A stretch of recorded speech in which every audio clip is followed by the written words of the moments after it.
Muy buenas a todos, bienvenidos. En esta oportunidad, nosotros, el grupo 3 del curso de Ética y Filosofía Política de la Facultad de Ingeniería Química y Textil de la Universidad Nacional de Ingeniería, desarrollaremos el conocimiento adquirido del capítulo 6 del libro Ética para Ingenieros de Escolá y Murillo.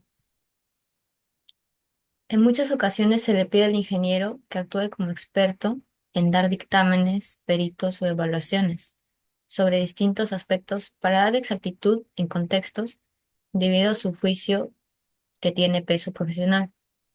El ingeniero plasmará documentos formales en los cuales su opinión técnica será utilizada como base para la toma de decisiones. Ahora, sobre la importancia de la veracidad como principio ético fundamental, en el trabajo del ingeniero cuando elabora informes, siempre debe referirse a la verdad. ¿De qué manera? De dos formas. No decir la verdad, nada más que la verdad, o decir todo lo que se sabe del asunto. En litigios, el ingeniero actúa como abogado, puede defender intereses, mas no falsear cálculos ni desviarse de la buena práctica.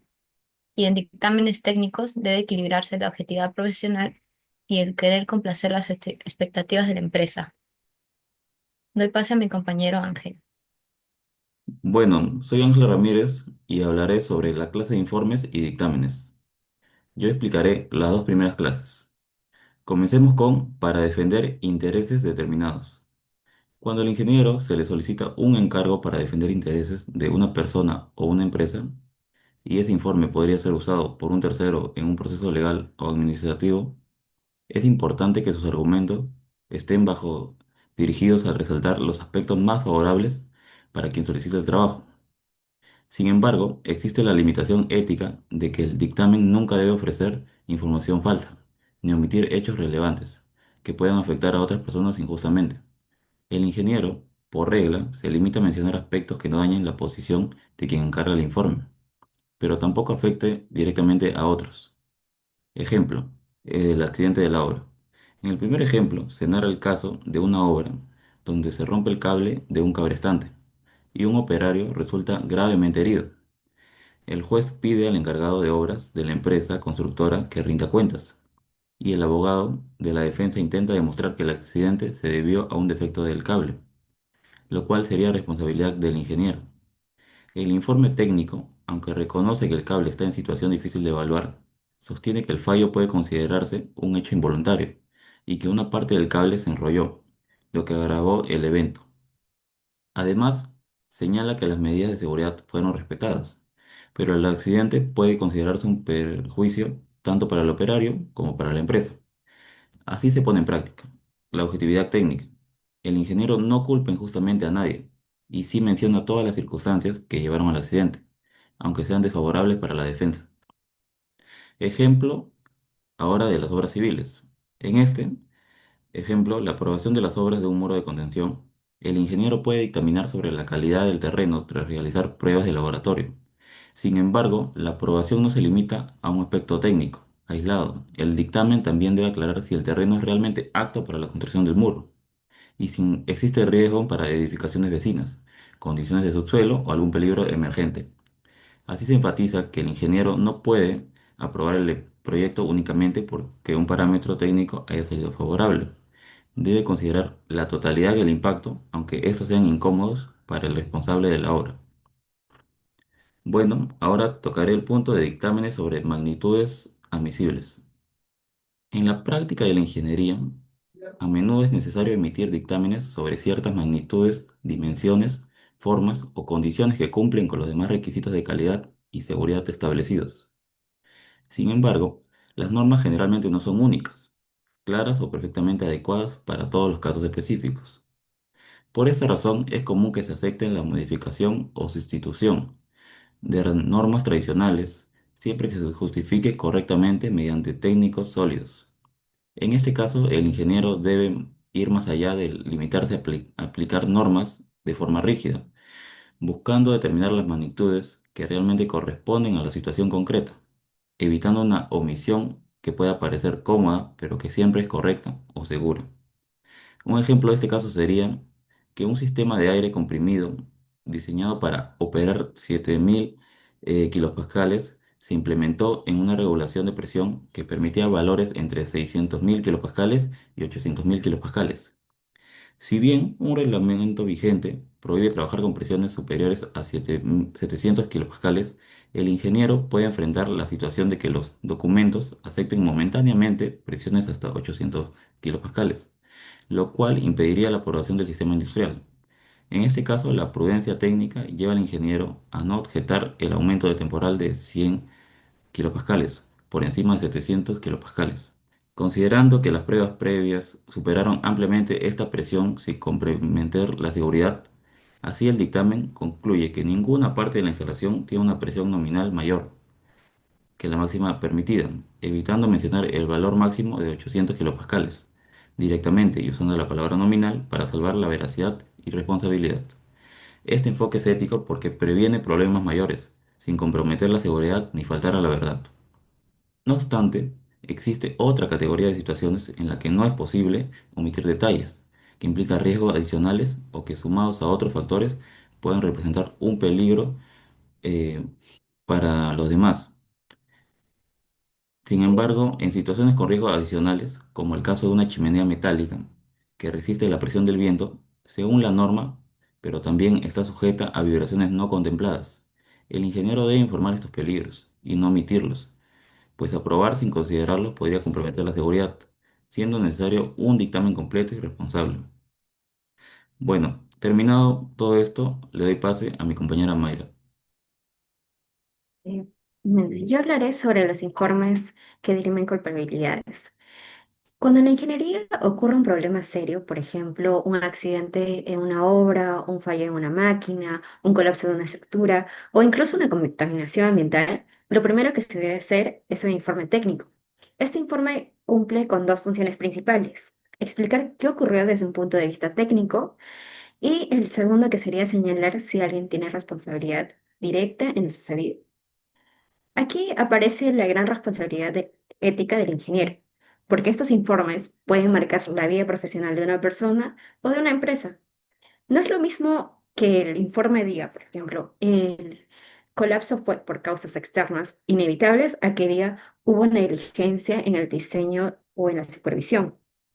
Ahora, imagina, por ejemplo, un puente que se desploma. Si el ingeniero que hace el informe decide encubrir errores de cálculo para proteger a la constructora, lo que está haciendo es manipular la verdad.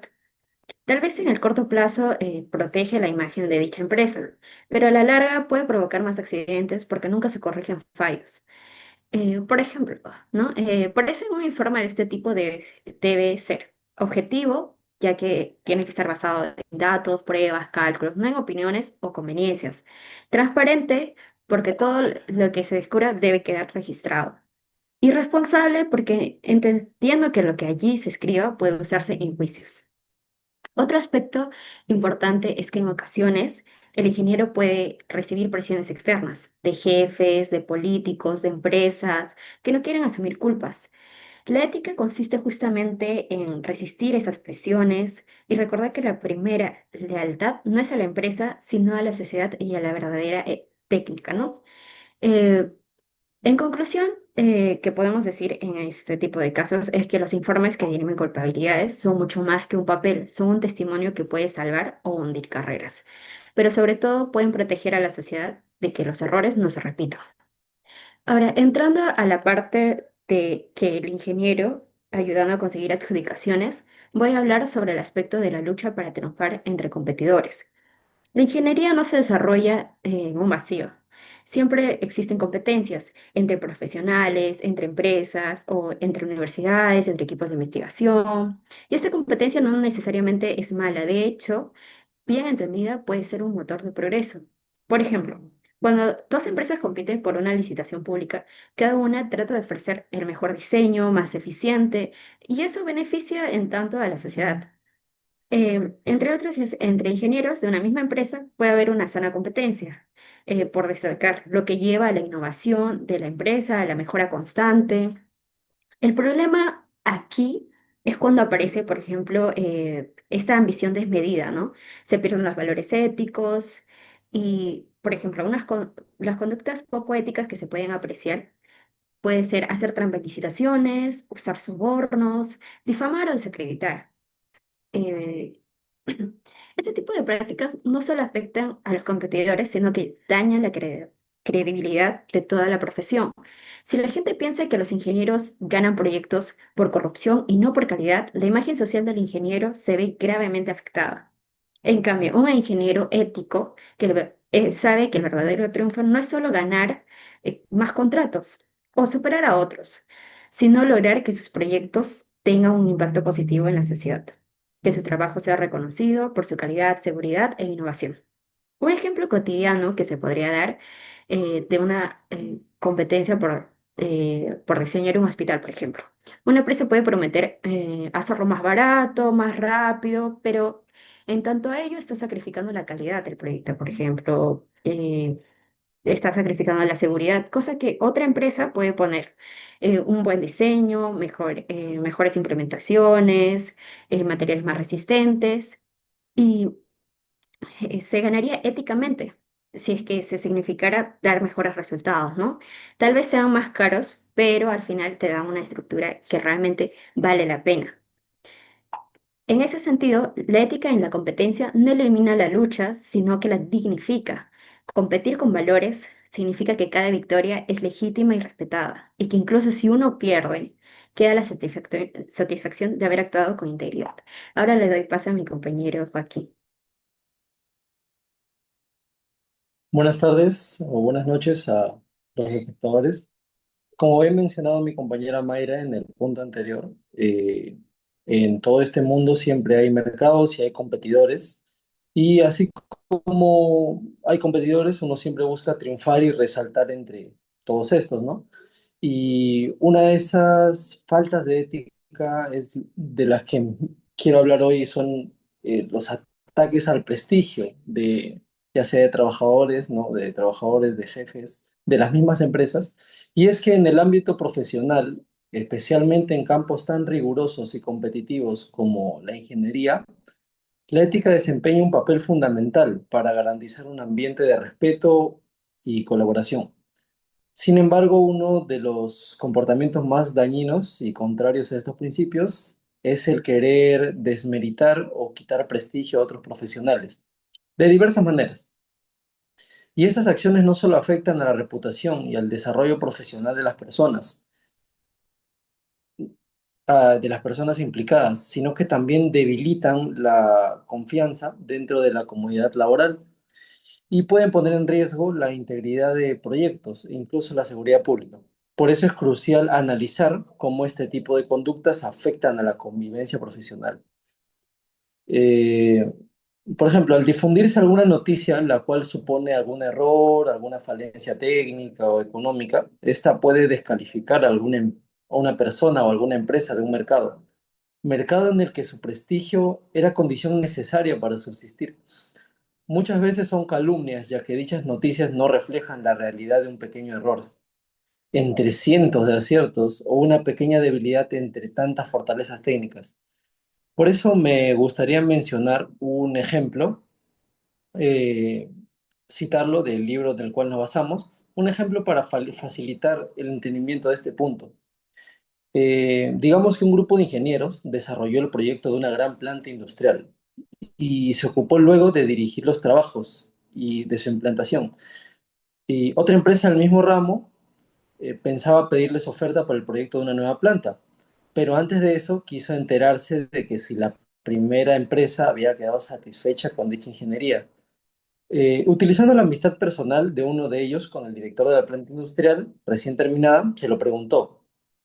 Sin embargo, este, queriendo impedir que aquellos ingenieros exportaran su saber y experiencia a la empresa competidora, le contó que habían cometido muchos errores en los anclajes de las máquinas y callando toda la importancia y aciertos del conjunto de aquel proyecto. La pregunta sin duda inquiría si aquellos ingenieros eran aptos, eran diestros para el trabajo, y la respuesta daba a entender que no lo eran. Entonces, así consiguió que no sean contratados, pero hay que hacer notar que el error era una pequeñez y el proyecto en conjunto había sido todo un éxito. La contestación que dio el director de la empresa, aunque no fue una calumnia explícita, equivalía a eso.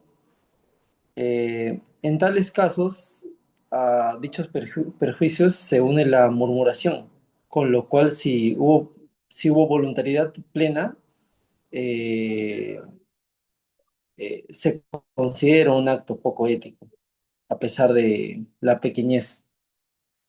Ahora, pasando a otro punto, me gustaría hablar sobre adjudicaciones deseadas por personas, pero de la parte compradora. En otras ocasiones sucede que no es un ingeniero de la empresa ofertante, sino de la ofertada, la cual tiene interés en que se adjudiquen ciertas compras o servicios, pero a unos determinados ofertantes. Para facilitar de nuevo el entendimiento, me gustaría citar otro ejemplo. Y es que, digamos que una firma de ingeniería determinada había proyectado desde un principio una importante planta industrial, pero años más tarde fue llamada de nuevo para dos sucesivas ampliaciones. Siempre se contó con ella en cuanto a temas de ingeniería, en las cuales necesitaba aquella planta, claro. Incluso después de una compra de la planta por parte de una multinacional, siguieron llamando a la misma firma de ingeniería para todas las cosas, absolutamente para todas las actualizaciones de la planta. Pero un día, por motivos económico-políticos, el paquete de acciones de la multinacional pasó a tener un holding de empresas, en cuyo grupo había una empresa de ingeniería. Próximos a una nueva ampliación, el director de aquella planta quería adjudicar la ingeniería a la firma de siempre, pero el consejo le hizo ver que su nuevo holding ya tenía a una empresa de ingeniería, la cual venía con el mismo sistema. Entonces, él de tanta insistencia consiguió que pudieran concursar a una adjudicación a una adjudicación llamando a la empresa del holding y a la antigua firma de ingeniería para ver a cuál iban a contratar o con cuál se iba a desarrollar la nueva ampliación. Entonces, este director de planta llamó al presidente de la firma de siempre, de la que siempre habían requerido, y le pidió ideas para redactar los términos del concurso, de forma que le resultara complicado a los ingenieros del holding para triunfar en dicha competencia. Entonces el presidente dio ideas para definir el concurso a su favor, pero le preguntó si no se planteaba una cuestión de infidelidad a sus propietarios. El director le contestó que el holding era solo el amo de su propietario y él era fiel a su propietario directo, que era la compañía en sí, hacia la cual tenía el deber de administrar lo mejor posible, tanto en el aspecto técnico como en el aspecto económico. Dijo que veía claro en lo técnico, que la ingeniería de siempre eh, tenía el conocimiento que iba a hacer falta, y en lo económico podía apretarle en precios, cosa que no podía hacer con la del holding, ya que es algo fijo. Así que, y si en algún momento la ingeniería no le respondía o presentaba fallos, podría reclamarle, cosa que no podría hacer con la del holding. Entonces, esto nos deja en claro de que las empresas no pertenecen a grupos industriales o financieros, así que pueden adjudicar a quienes mejor le parezca.